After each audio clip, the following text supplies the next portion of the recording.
গতকাল ২৩ অক্টোবর রাত ১১টার দিকে পৌর শহরের মাঝবাজার সংলগ্ন আকরাবাড়ির শান্ত মিয়ার বসতঘর থেকে একটি ঘরগিন্নি সাপ উদ্ধার করা হয়। সাপটির দৈর্ঘ্য ১.৫ ফুটেরও বেশি।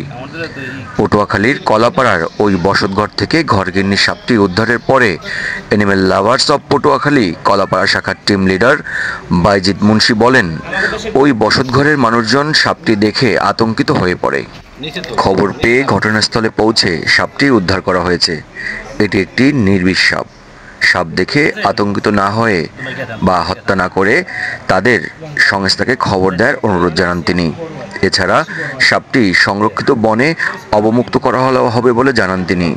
নিউজ ডেস্ক, জনতার খবর।